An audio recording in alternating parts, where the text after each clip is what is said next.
All right, comic fan. Today is a big day in comic book news. Jason Aaron's is reviving Thundarr the Barbarian. Image just went full 90s with 30 Youngblood team-up variants, and Marvel Zombies might just show the MCU how to actually do horror. We've even got a spoiler cover revealed from DC KO #2, and that's got fans losing it, and that's just the start. Let's jump into it. But before we do that, today's show is brought to you by Ron's Comic Closet, your home for back issues, variants, and new releases. They got some graded keys and at great prices. And if you use code I have issues at checkout, you'll get 20% off your first purchase with Ron. Huge thanks to Ron for keeping the lights on and the long boxes full. All right. If you grew up in the 80s, like me, you might want to dust off that sun sword because because Thundarr the Barbarian is finally back. Dynamite just confirmed through AIPT David Brooks that Jason Aaron's and Kewber Baal are teaming for the first ever official Thundarr comic series, hitting shelves in January. Fully licensed from Warner Brothers Discovery, this book finally gives us Thundarr's origin, showing how he met Ariel and Okla and claiming the Sun Sword. Good morning, Brian. Bleeding Cool's Rich Johnson as that Dynamite CEO, Nick Barucci, has wanted errands for this property for years, calling it a dream project. The openings are pits Thundarr against Gemini and Middock with a stacked variant lineup. Liefeld, Matina, Penosi, Chow, Linzer, and Baren are all artists that are going to be doing covers. And CBR's Brian Cowan noted that nostalgia of a reviving property touched by Kirby and Toth is going to bring a lot of excitement to the area, or to the book. This feels like a revival fans have been waiting for, a mashup of Conan, Mad Max, and Star Wars, finally done right. Want me to track pre-orders and FOC dates once the cover drops? Comment below and I'll feature them in our next CID. And then Image Comics goes full 90s nostalgia with 30 Youngblood team variants. AIPT's David Brooks reports that Image Comics is celebrating 30 years of Youngblood with 30 team variant covers across its top titles. It's pure 90s throwback. Energy Blast, shoulder pads and all. Spawn, Invincible Universe, Walking Dead Deluxe, and Savage Dragon. Artists like McFarlane, Liefeld, and Campbell and Silvestri reunite for the event. Some creating interlocking covers that form huge panoramas. Brooks calls it a mini Image reunion, the first time many founders have shared space in decades. It's nostalgia, but smart marketing, celebrating Image's legacy while giving collectors something chase-worthy. And then check Lunar and Diamond next week. These 30 comics will move 30 different variants will move fast. I don't know about checking Diamond. Who knows where they're going to be with everything going on in their world right now. But next up, Marvel Zombies that came out last month has finally delivered the horror we've wanted. And comicbook.com's Aaron Perrine says Marvel Zombies on Disney Plus finally let the MCU get scary. It's rated TV MA, the first of Marvel's animation, and it shows dark violence and unapologetic twists. Perrine says it expands the what if zombie story into full horror with the undead Scarlet Witch, Captain Marvel, and Hawkeye. He argues that Marvel was always flirting with horror, multiverse of madness, werewolf by night, but never committed. Now they finally did, channeling the brutal energy of Robert Kirkman's 2005's comic. It's bold, bloody, and fans are eating it up. Marvel even launched a new Marvel Zombies comic miniseries alongside the show, proving horror is back in the brand. Have you watched it yet? Drop your review. Did Marvel finally get the horror right? And then up next, we got DC's KO #2. Hidden cover revealed just spoiled something huge. Bleeding Cool's Rich Johnson pulled back the curtain on the flippable hidden cover for DC KO number 2. The overlay hides a huge spoiler, and let's just say, not a good week to be an Oliver Queen fan. Written by Scott Snyder with art by Javier Fernandez, KO is DC's big 2025 event. Earth's heroes fight in a deadly tournament for the title of King Omega, the right to challenge Darkseid. When you die, you're done. You're turned into a statue, no do-overs. Number 1 drops October 8th for $5.99, and the spoiler variant gives fans a literal sneak peek at who falls first. Are you grabbing KO? Tell me if you're in for it or the covers, or if you're in it. Tell me if you're in it for the covers or the chaos.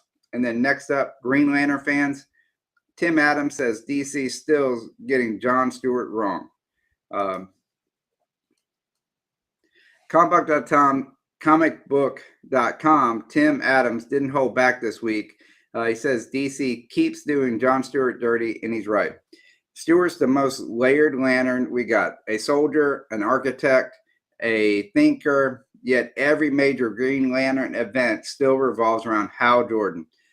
Adams argues DC seems afraid to put Stewart front and center, even though he's the one who could redefine what the Corps stands for in 2025. He reminds readers that when John shines, he really shines. From Mosaic's quiet world building to Rebirth's redemption arc to the fresh philosophy in Far Sector, Stewart isn't just another ring slinger. He's the grounded conscience of the Corps. Adams says DC keeps missing that the appeal of John Stewart isn't cosmic spectacle, it's that he brings human stakes to galactic stories. And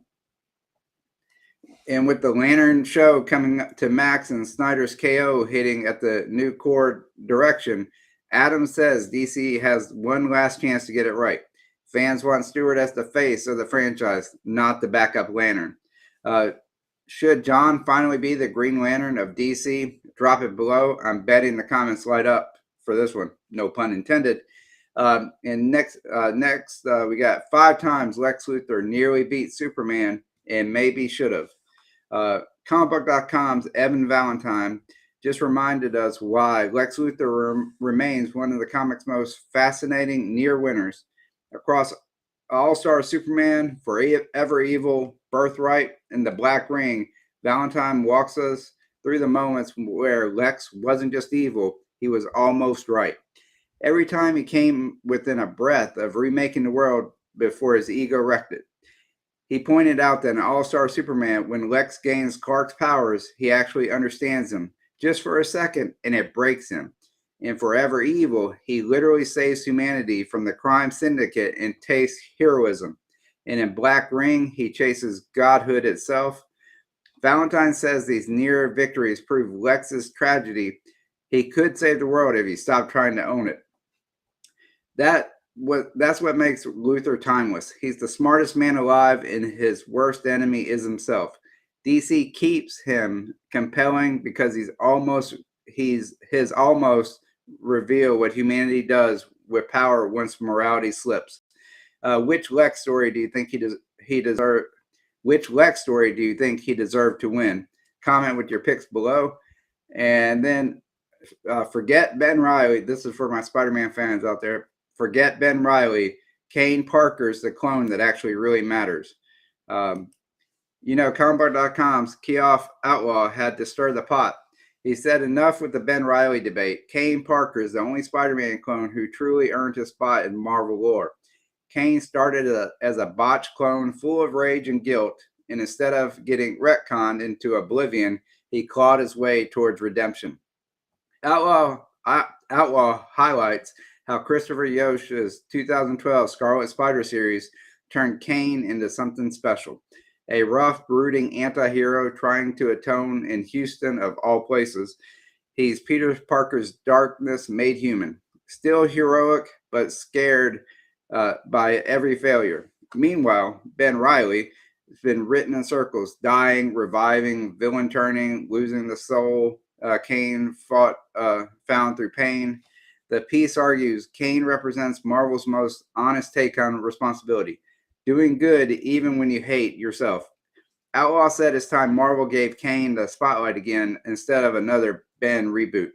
Would you read a new Kaine solo run? Let me know. And then next, Booster Gold, the DC goofball who might secretly be his smartest hero. According to comicbook.com, Kofi Outlaw, Booster Gold might be the only one in DC here, only DC hero who actually understands how reality works. Outlaw lays out what he calls the always-in dark side theory, that Booster's chaotic time-traveling screw-ups hide a pattern of him quietly saving the multiverse while everyone laughs at him. He points back to 52, Time Masters, and Batman the Gift, where Booster witnesses timeline collapses no one else remembers. Each time he tries to fix things, people call him crazy. But when Dark Crisis and now KO hit, is exactly what he warned about.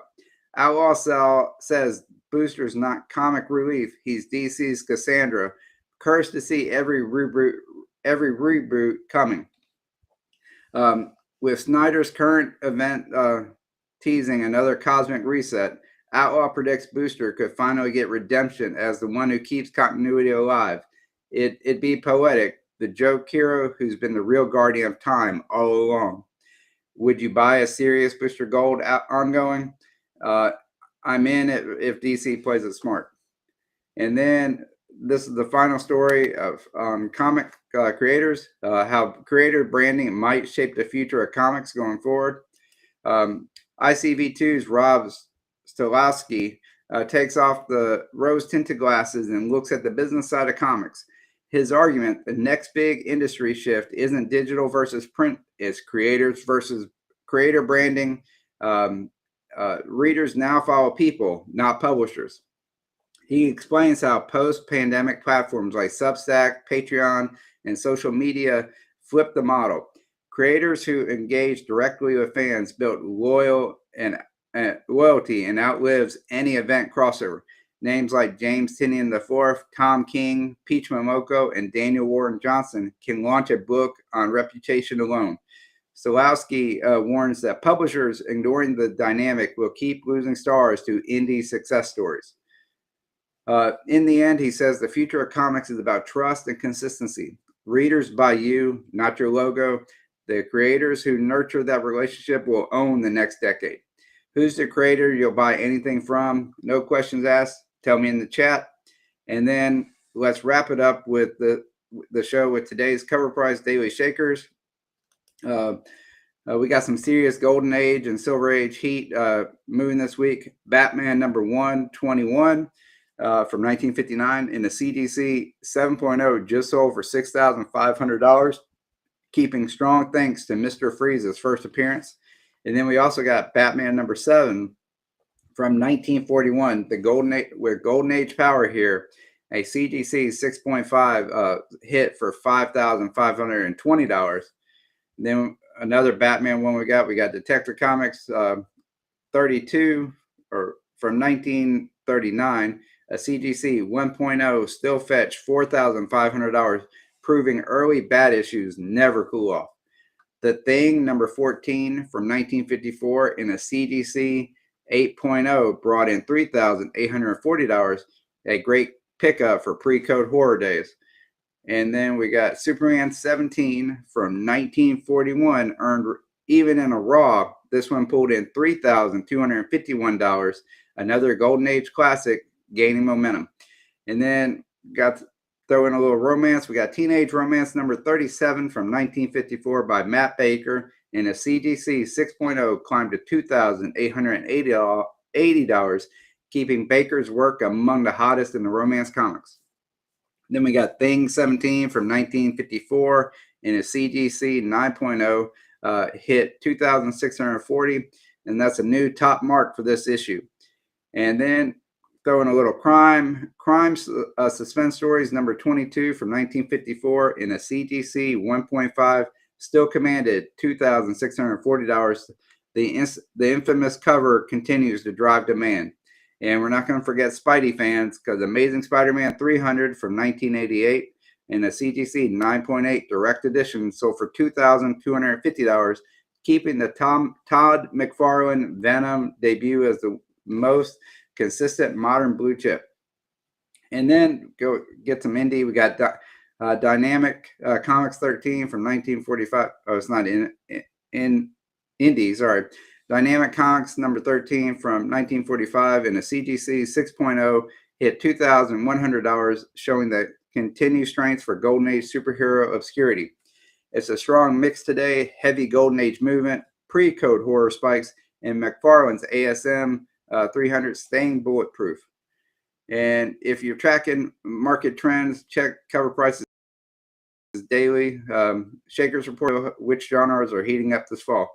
And I just want to say, with this month being October, it's C3 month, Comics Curing Cancer. So please support them. I have had the link or the QR code to C3 up on the screen for you to go and check that out.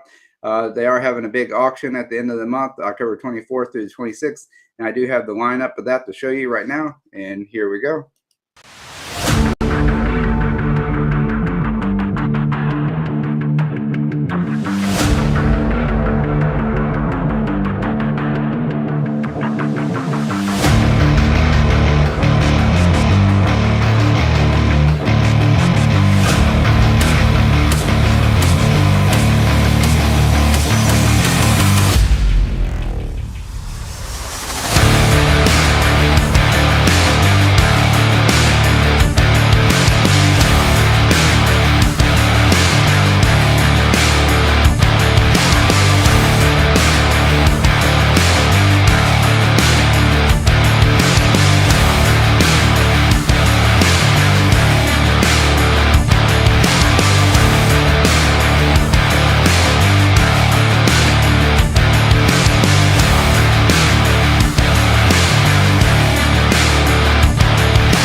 All right, so remember to check out C3, Comics Curing Cancer. This is their big month. Support them in the auction at October 24th through the 26th. All those shows are right there. You can find a lot of great stuff. Support a great cause. Let's kick cancer's ass. And I interviewed the C3 guys on my episode of Comics Channel Origins this past Sunday. You can check that out. But this Sunday, I am interviewing What's on the Comic Rack, Mr. Aiken. We're going to talk to him about the origins of his comic book channel and how he went from zero to where he is now. So please check that out every Sunday night. But this Sunday night at 6 p.m. Central, 7 p.m. Eastern, I'll be interviewing him. And then that's going to wrap it up for today's Comic Issues Daily.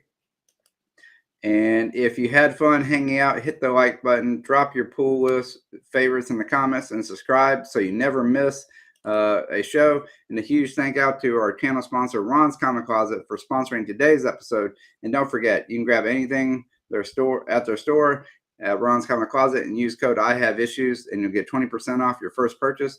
Keep reading, keep collecting, and remember, we all have comic issues. Have a good one, guys.